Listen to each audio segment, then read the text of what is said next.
Olá, boa tarde, bem-vindos à nossa meditação sobre a graça. Hoje é o dia 6 de fevereiro e o nosso texto se encontra em Efésios, capítulo 4, verso 7. Mas a graça foi dada a cada um de nós segundo a medida do dom de Cristo. A graça foi dada a cada um de nós segundo a medida do dom de Cristo. Olha que coisa interessante, uma meditação sobre a graça num texto de Efésios, capítulo 4, e esse texto, nós encontramos nesse texto a palavra caris, a palavra graça.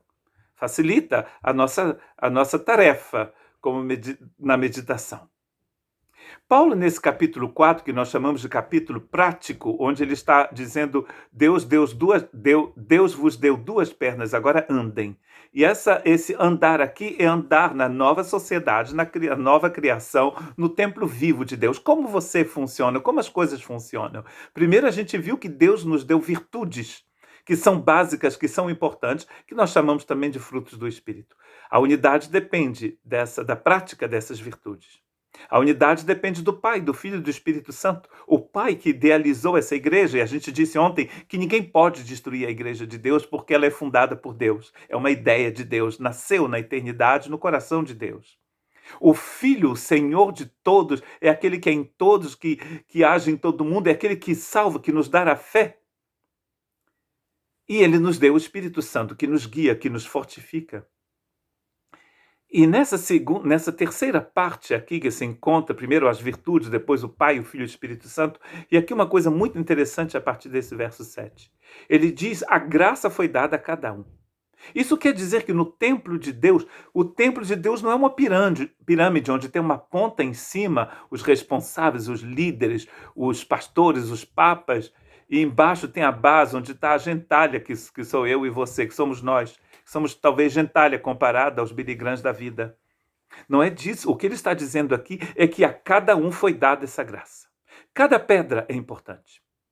Não existe pedra mais importante do que a outra no templo de Deus. Todas têm o mesmo valor. Elas têm funções diferentes. E é segundo o presente, ao dom de Cristo. Não é segundo porque você nasceu na família. Aqui na França, se você tem um de, tá? No Brasil, em português, isso não quer dizer nada. Mas só os nobres têm de. É por isso que quando você chega aqui, você se chama de Moraes. Em francês, é de Moret, porque A-I-S em francês é E. Monsieur, Madame de Moret. Eu digo, vocês são de uma família nobre. Não.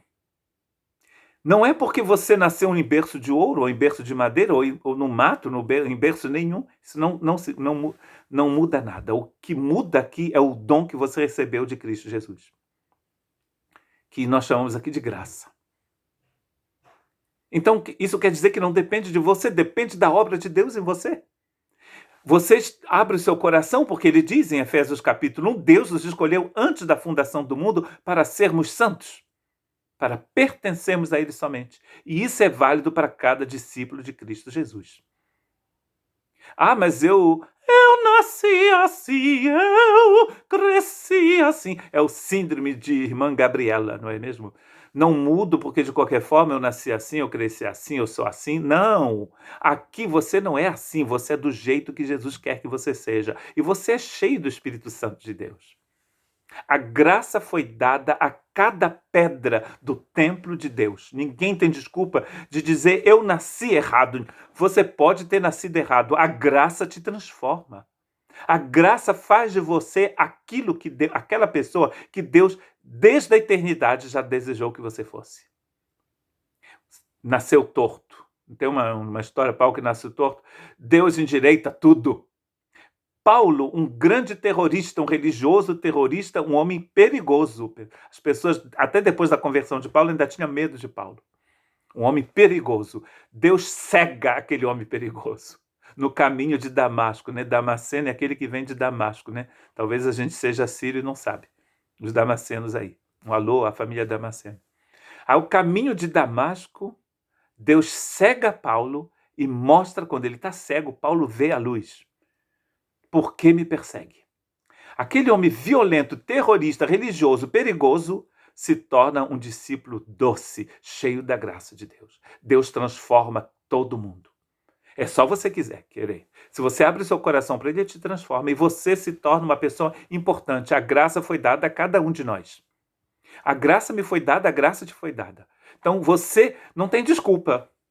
Não tem desculpa de ser uma peça importante no templo vivo de Deus, porque a graça já foi te dada. Você não tem como comprar porque é graça. A única coisa que você merece é a morte. O salário do pecado é a morte. Romanos capítulo 6. Mas aqui ele está falando de graça, um presente de Cristo. Cristo te deu esse presente. Como você vai viver a sua vida sabendo que aquilo que você tem vem da eternidade, vem de Deus? Que Deus te abençoe.